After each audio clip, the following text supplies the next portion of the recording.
Dalo no nika sonyela ya ikanokwa n'ihe mmemme. Good morning Anambra. Tata bụ Wednesday ụbọchị aija Ikwanite asụsụ na omenala Igbo. Ọ dị mma ihe oge eruzi ugbu a bụ ihe oge anyị ga-eji wetara unu ọkpụrụkpụ okwu anyị na unu ga-eji wee nọkọ.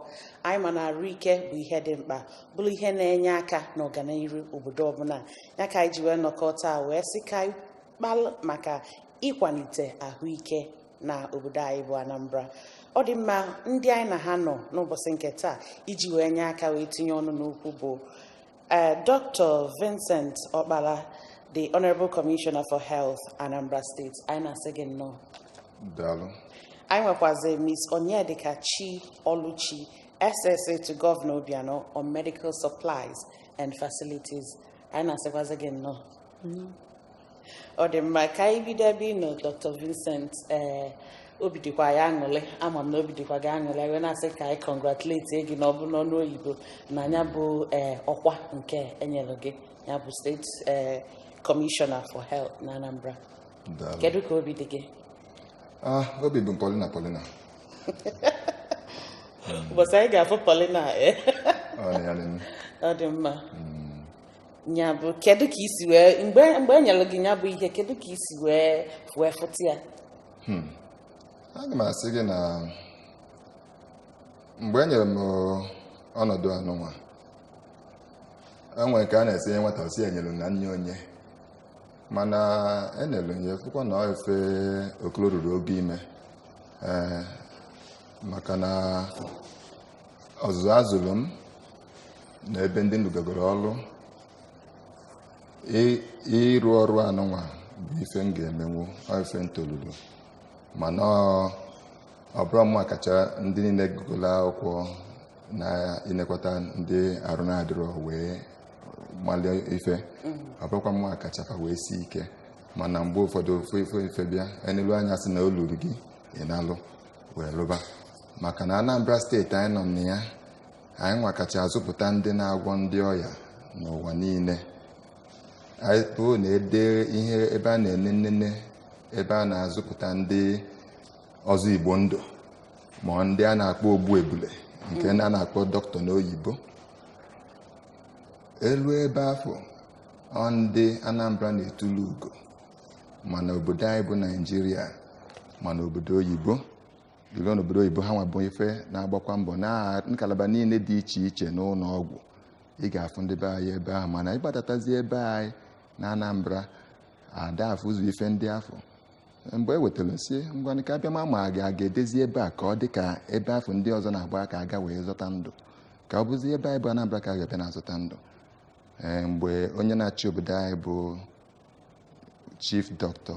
Willie Mmadụ Abụrọchukwu Obianọ Dakpọkụ Dike Global, mgbe ọ sị m na afụtekwana ike ga-abịa lụrụ m ọlụ anụnwa, nsị ya biko si weta ka abịa lụọ, nsogbu adịrọ nọ maka ọdịmma na Ahuike ndị Anambra. Ya ọ nele anya fụ na itozulu fụ na olulu gị wee sị gị bịa lụ. Ọ dị mma mgbe ị na-ekwu okwu isi na ebe ndị elu gasịbụla ọlụ, ọ kwela anyị ghọta na ịbụ bụ Special Advisor to the Governor on Medical Supplies and Facilities. Anyị wee sị ka anyị malụ kedu ife ndị elu pụtagasịlụ mgbe ị bụ Special Advisor. Ajụjụ gị amaka. Mgbe m na-adụ onye isi obodo anyị bụ Chief Dr. Willie Mmadụ Abụrọchukwu Obianọ ọdụ n'ife gbasalụ akụrụngwa eji alụ ọrụ n'ụlọ ọgwụ, o nwere mgbe ihe izizi anyị melụ bụ mụ na nwada n'ebe anụnwa na-alụkwa ọrụ na ngalaba ahụ. Anyị kpalị n'ụlọ ọgwụ niile dị iche iche ka anyị wee malụ otu ife si wee dị, ka anyị wee malụ ife ndị ụlọ ọgwụ ahụ ga-achọ a ga-eji wee lụọ ọrụ. O nyere anyị aka mgbe ahụ ka anyị ghọta otu ọnọdụ ụlọ ọgwụ anyị dị na ife ndị a chọrọ n'ụlọ ọgwụ ndị afọ. Anyị kpalịcha o were obere oge ideknata ife ndị afọ, mana zi ka anyị bidogoda nnukwu ụlọ ọgwụ nke a na-azụ ndị ọzọ Igbo ndụ nke dị n'Ọka ebe anụnwa mahadum na Amakụ. Ihe izi anyị melụ bụ ịga ebe enwelu nnukwu injin na-ene na mmadụ arụ a na-akpọ CT scan.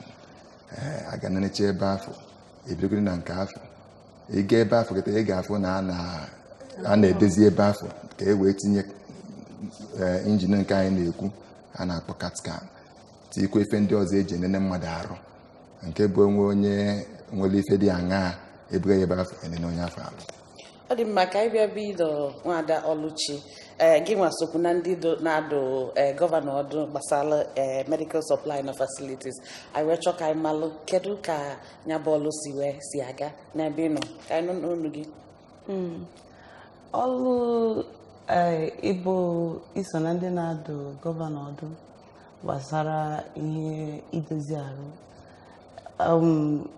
ọ na-aga ọfụma with the help of the special advisor, Dr. Vincent, and with nkwado gọvanọ na-akwadokwa anyị n'efu na ọlụ a na-alụ ya ọfụma.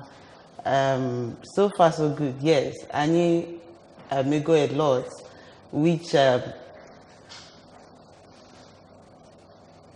our commissioner ekwugo a bit part of it, and o nwekwara ihe ndị m chọrọ imetụtara ya ka eleta ka ekwuo ya mgbe a nyere anyị ọrụ ọfụrụ anyị jere n'ụlọ ọgwụ ndị a gasị then fụcha ihe ndị ha nidiri then identify ya ihe ndị ha nwegoro ready but not installed etinyebe ya ka ọ lụba ọlụ, and we also got those things working. Anyị tinyere ya obido function. Eziokwu ka ikwuru maka na anyị ma na ofu ihe na-eche aka mgba ya na ebe Ahuike dị na Anambra steeti n'ụwa gbaa gburugburu bụ ya bụ ngwa ọrụ ha eji alụgasị ọrụ dị iche iche. Ụfọdụ epụtasị gị na ije na ụfọdụ obodo ịfụsị ọmalịcha ụlọ alụlụ kpọọ ya klinik maọbụ hospital ebe ndị mmadụ ga-eje, mana enwegosịrọ akụrụngwa eji alụ ọrụ ebe a. Ya ka anyị na-ajụzi kedu ụzọ dịka n'obodo ime obodo ndị a dịgasị iche iche kedu mbụ unu na-agba ịfụ na ihe ndị a dịgasị ebe a? Anyị edepụtago ihe ndị ekwesịrị iweda to ụlọọgwụ ndị a dị n'ime ime obodo gasị, and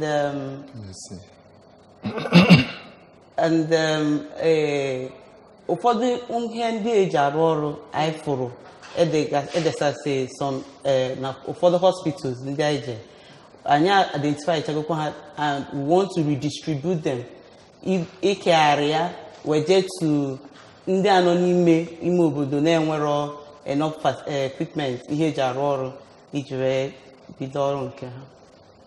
Ọ dị mma ka anyị bịa bi nọ kọmishọna a na-ekwu anyị ma na tutu ituru ya bụ ugo ya wee bụrụ the new kọmishọna na-enwegasịrị ụfọdụ ihe gọvanọ Obianọ policies health policies o wepụtagasị iji wee fụ na ahụike ndị Anambra bụ ihe na-aga n'iru nke ọma dịka o si wee kwesị. Anyị na-ekwu maka ikwube maka Anambra Health Insurance Program. Anyị chọọ ka ịkọwala ịma na ụfọdụ ndị amalụgo maka ya bụ ife, ụfọdụ erejistago, ụfọdụ aka amasịrọ. Kedu mgbe ị ga-agba ịfụ na ya bụ ife bụ ihe zuru ọrụ ọnụ? Aga m eji ohere anọnwa wee kene onye na-achị obodo anyị bụ Gọvanọ Willie Obianọ na atụmatụ ọma anọnwa iweta ihe mkpuchi ahụike a na-akpọ health insurance n'ọnụ oyibo na Anambra steeti. Mgbe arọ dị na 2014 ka ebidoro atụmatụ anọ na obodo anyị bụ Naijiria, mgbe enyere ife a na-akpọ National Health Act October 2014. Mana ifewe na orugo Anambra wee bụrụ obodo enwezili health insurance na-arụ ọrụ maka na enwelu onye obi dị n'ife a na-eme, onye Ahuike Anambra na-awa isi dị n'obi bụ Chief Dr. Willie Obianọ. Ihe mkpuchi Ahuike anụnwa wepụtalụ amaka.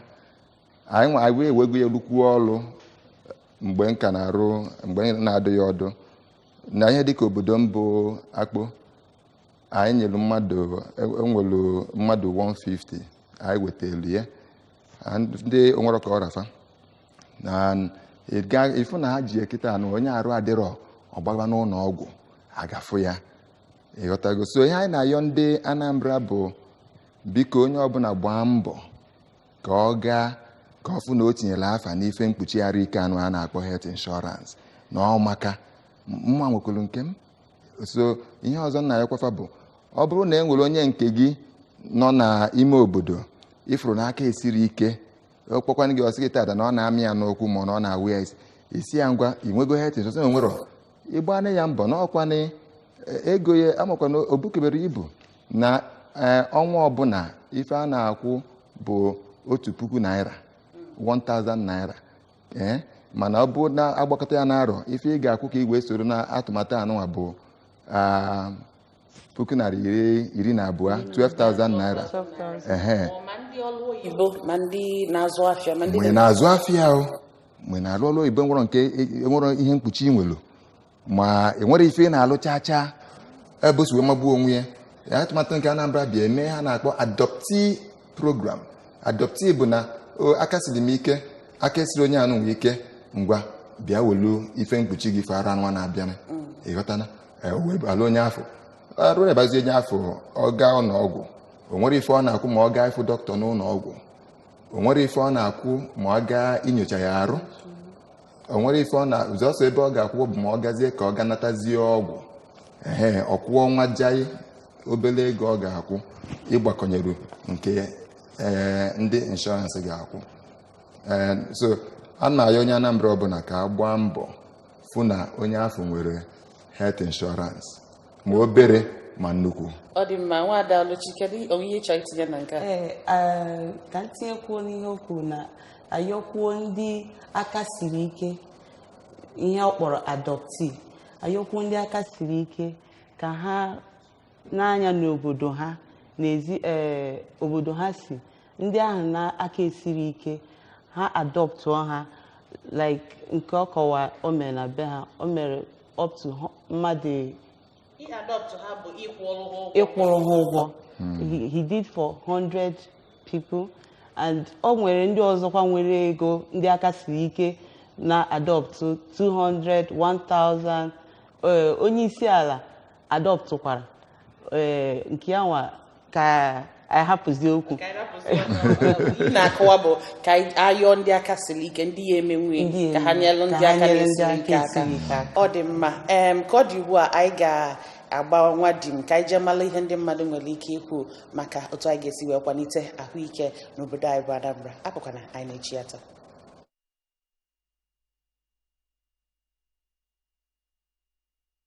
anyị nwere na-eme ka ịdị ọcha environment anyị ka ọ na-adị ọcha na ọkwa n'otu a ga-esi wee mie because na anyị nwụ ndị Igbo ma Anambra ma metu mgbe echikwu anyị na-eme na anyị gụrụ akwụkwọ mana abịazịa na ka emezie ya n'otu ọ dị suppose a na-aza afụ iziri idowe gburugburu ebe anyị bi maọbụ ebe anyị na-azụ ahịa ọ dị ọcha.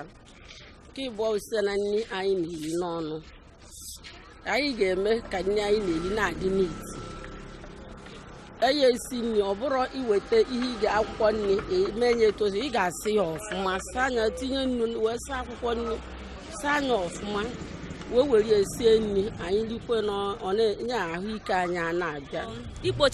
Ikpochasị ụmụ drainage like gọta ikpochasị gọta maka anwụnta ịghọta anwụnta ịta mmadụ ka onye ọbụla mana ọ na-ebute malaria.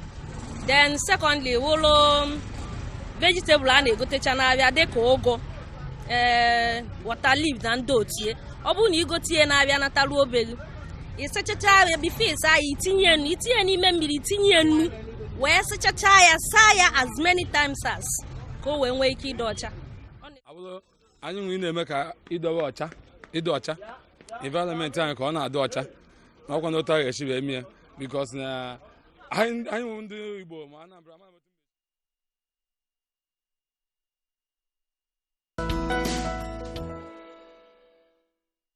ọ dị mmadụ alụrị nne n'isonyela anyị ama m na igelu ntị n'ihe ndị mmadụ nwere ike ikwu gbasara ịkwalite ahụike na Anambra obodo anyị bụ Anambra steeti. Ọ dị mma Oluchi, anyị ga-achọ ka ịnọ na ihe ndị mmadụ kwuo anyị wee chọọ ka ọnwa ihe ị ga-atụnye n'ime ka anyị wee na-aga n'iru. Ha na-akọwa ihe ndị mmadụ ga-emekasị iji wee fụ na akwalitelu ahụike na Anambra. nke m chọrọ nke m ga-ebido na ya bụ nke nwa agbọghọ na-ekwu okwu ihe anyị na-eri n'ọnụ. O kwuru okwu gbasara onugbu ụgụ anyị na anyị sachasị ọfụma mgbọlọdị.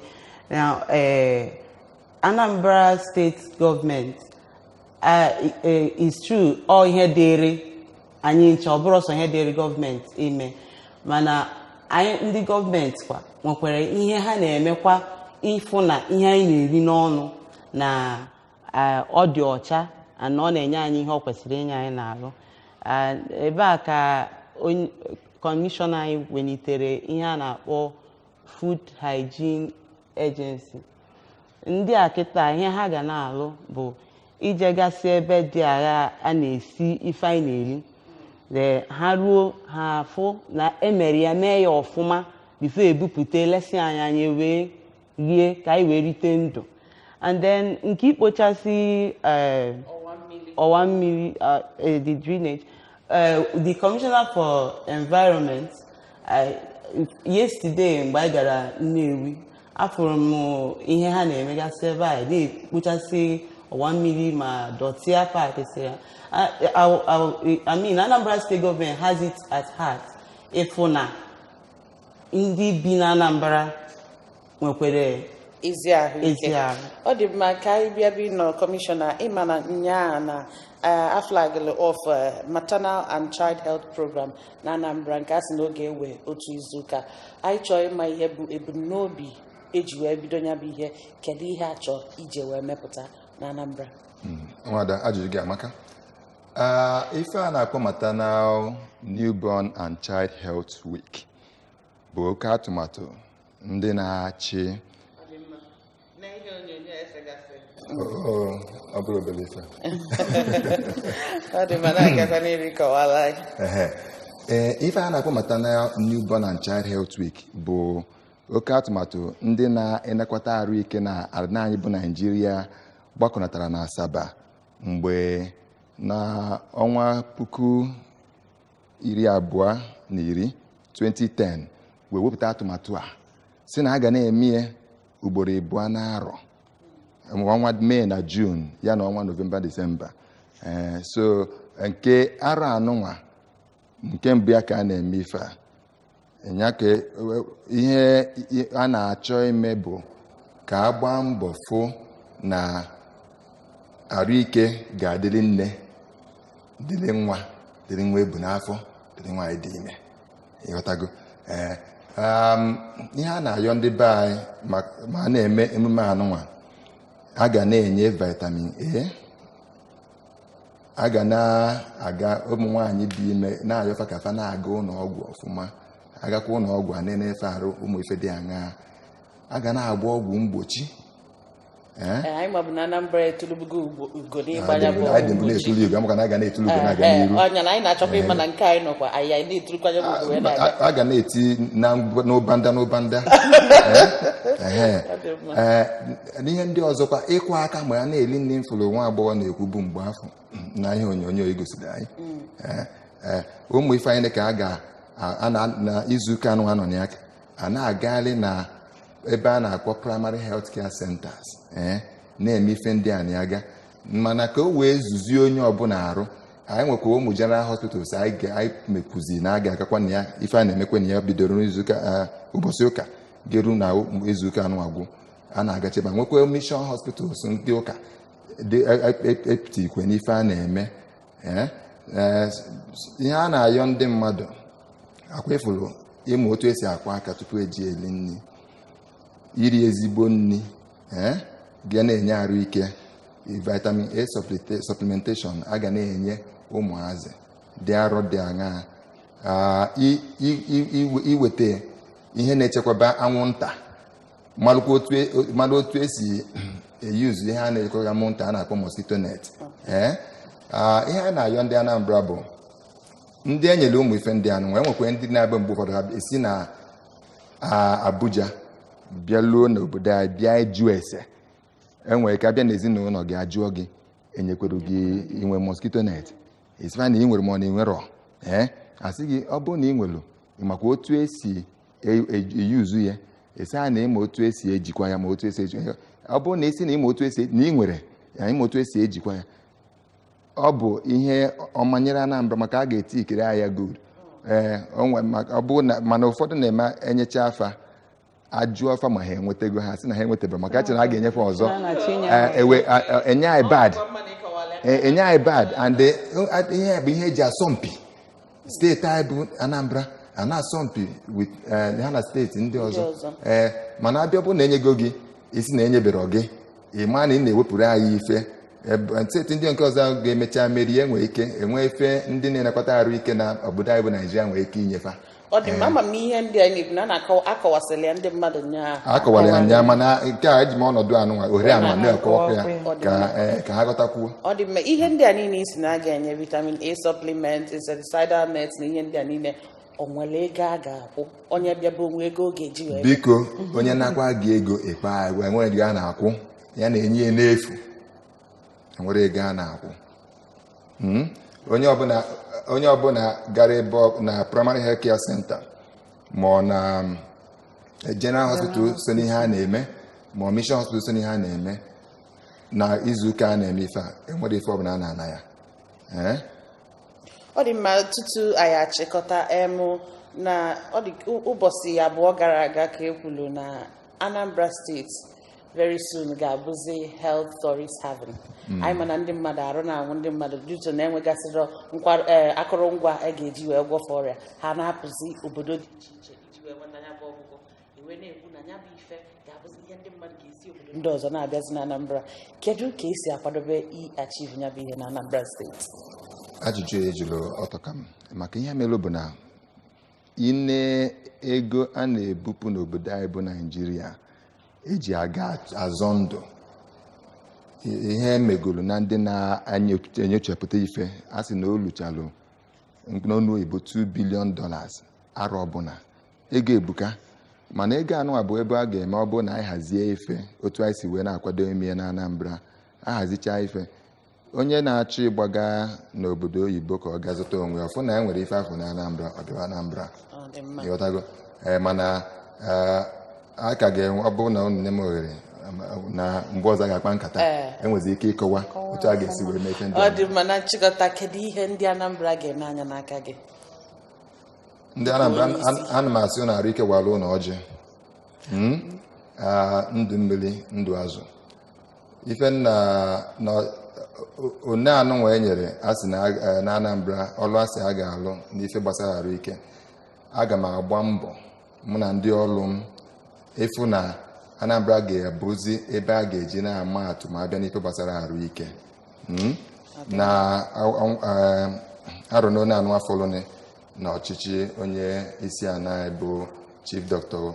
Willie Mmadụ Abụrọchukwu Obia na-akpọku Odike Global ana m akọwa na anyị ga-agbasi mbọ ike fụ na ọ ga-abụ ebe a ga-eji na-ekwu okwu n'ife gbasara arụ ike ọ dị mma okwu ikpeazụ gị Ọlụchi tutu ya na chọrọ ka ndị Anambra mara na ọ dị onye ndu anyị n'obi ịfụ na anyị dị na-arụ isi ike na we have good health in Anambra State and ọ na-eme ihe niile ọ ga-eme ịkwado Ministry of Health ịfụ na anyị deliver on this. ọ dị mma daalụ nụrinne daalụ Dr. Vincent Okpala Honorable Commissioner for Health Anambra daalụ rinne n'isonyela anyị daalụ anyị na-asịkwazi Miss Onyedika Chi Ọlụchi SSA to Governor Obiano Medical Supplies of Facility daalụ n'isonyela anyị ọ dị mma ebe a ka anyị na-apịachi ekita mana apụkwana na anyị ka nwere ihe ọzọ anyị na ụlọ ga-eji wee nọkọ